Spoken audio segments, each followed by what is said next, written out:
আসসালামু আলাইকুম, সবাইকে স্বাগতম আজকের ভিডিওতে। আমার কাছে অনেকে জানতে চাইছেন মেচি এতনসি এর রন্ধেবুর বিষয়ে। বর্তমানে কিরকম সময় নিচ্ছে বা রন্ধেবু অ্যাপ্লাই হলে কতদিন পরে দিচ্ছে, জমার ডেট কি আসে বিষয়। তো এই বিষয়ে আজকে কথা বলবো। মেচি এতনসি এর আন্ডারে যাদের রন্ধেবু নিচ্ছি, দেখাই আপনাদেরকে। এই একটা রন্ধেবু আমরা অ্যাপ্লাই করেছি 17 জুন 17 জুন 2025-এ রাত্রে 10টা 39-এ একটা রন্ধেবু অ্যাপ্লাই করেছি আমরা 17 তারিখ, হ্যাঁ, 6 নম্বর মাসের 17 তারিখ 2025-এ। 17 তারিখ এটা অ্যাপ্লাই করার পরে আমাদেরকে রন্ধেবু দিচ্ছে, এই যে আমাদেরকে 23/6 2025-এ আমাদেরকে রন্ধেবু দিছে এবং রন্ধেবু জমার ডেট হচ্ছে 26/6। তার মানে 23 24 25 26 রন্ধেবু অ্যাপ্লাই করছি 17 তারিখ, রন্ধেবু পাইছি 13 তারিখ, জমা দিব 26 তারিখ। সব মিলাইয়া 7 থেকে 8 দিন, 10 দিনের ভিতরে জমা সহ সবকিছু। তো এই হচ্ছে বর্তমান আপডেট।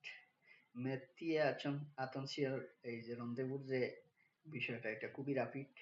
10 দিন 8 দিনের ভিতরে আমরা রন্ধেবু পাচ্ছি জমা দেওয়া সহ, এবং সাথে মেথিয়া আতনসিয়ার এই যে ফর্মুলাটাও তারা আবার দিয়ে দিচ্ছে রন্ধেবুর সাথে।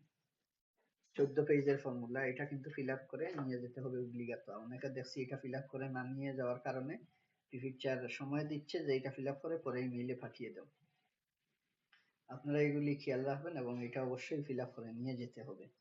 আর মেথিয়া আতনসিয়ার কোডের ভিতরে যারা না পড়েন, এই যে নতুন যে সার্কুলারের ফর্মুলার যে কোড আছে, আমি কিন্তু লাস্টের দিন লাইভ করেছি, ভিডিও করেছি। ভিডিওর মধ্যে প্রসেস সহ বাংলা এইভাবে লিখে আমি আপনাদেরকে দেখাইছি যে কোন কোন কোডের মধ্যে আপনারা রন্ধেবু আবেদন করতে পারবেন। তারপরে এখানে অনেক কোড আছে যেটা পেসিজে করা না। এটার মধ্যে একটা কোডের মধ্যে আবার কিছু অনেকটা কাজ থাকে। সেক্ষেত্রে আমার পরামর্শ হচ্ছে আপনারা এই যে আপনার এই ফর্মুলার কোডের ভিতরে পড়েন না বিষয়টা, এভাবে না দেখে আমার পরামর্শ হচ্ছে যে আপনি আপনার ফিসডবি দিয়ে একটা রন্ধেবু আবেদন করেন। হ্যাঁ, রন্ধেবু আবেদন করতে আপনার পাসপোর্টের কপি, ডেট অফ বার্থ সার্টিফিকেট, আপনার লাস্টের 2টা এমপু, আপনার ফিসডবিগুলি, রিসিপিসি এগুলি দিয়ে আপনি একটা রন্ধেবু আবেদন করেন। যদি প্রেফে ভেরিফাই করে দেখে যে না আপনি মেচি আতনসিওর কোডের কোনো না কোনো একটা আন্ডারে পড়েন, তখন আপনি রন্ধেবু পাবেন। আর যদি আপনি এই আন্ডারে না পড়েন, তখন তারাই বলবে যে আপনি এই আন্ডারে না, অথবা আপনার যদি শক্তি থেকে থাকে তখন প্রিফেকচার বলবে যে আপনার শক্তি আছে এত তারিখ পরে, শক্তি শেষ হবে, আপনি পরে আবেদন করেন। এই বিষয়গুলা কিন্তু প্রিফেকচার বলবে। এর জন্য আপনারা অনেকে দেখছি পরামর্শ নেওয়ার জন্য আসেন, অনেকের এই কোডের মধ্যে পড়ে না, কিন্তু এটার সলিউশন কেউ দিতে পারবে না প্রিফেকচার ছাড়া। প্রিফেকচারে আপনাদেরকে পেপারস দিবে, প্রিফেকচার আপনাদেরকে কাগজ দিবে। এর জন্য প্রিফেকচারে আপনারা আপনাদের আবেদনটা সাবমিট করতে পারেন। সেক্ষেত্রে প্রিফেকচারের রন্ধেবু দেওয়া বা না দেওয়া এটা প্রিফেকচারের এখতিয়ার বা প্রিফেকচারের রুলস এর ভিতরে যদি পড়েন তাহলে অবশ্যই রন্ধেবু দিবে। সেক্ষেত্রে যাদের শক্তি আছে, শক্তি 1 বছর হয়ে গেছে বা আরো কম সময় শক্তির বয়স আছে, আপনারা রন্ধেবু আবেদন করেন, অবশ্যই প্রিফেকচার আপনাদেরকে জানাবে।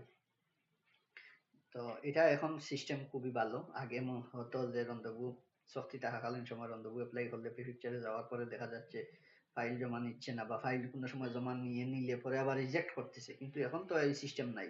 এখন আগে তারা যাচাই বাছাই করতেছে, যাদের শক্তি আছে বা যাদের এই মেচি আতনসিয়ার কোডের ভিতরে পড়েন তাদেরকে শুধু রন্ধেবু দিচ্ছে, বা যারা এই শক্তি আছে বা কাগজ জমা দেওয়ার উপযোগী না তাদেরকে রন্ধেবু দিচ্ছে না। তো সেটা আসলে একটা ভালো দিক। আপনারাও হয়রানি হলেন না, প্রিফেকচারের সময় নষ্ট হলো না। তো এইটা আসলে খুবই ভালো একটা উদ্যোগ বর্তমান যে সিস্টেম। তো সবাই ভালো থাকুন, সুস্থ থাকুন। আসসালামু আলাইকুম।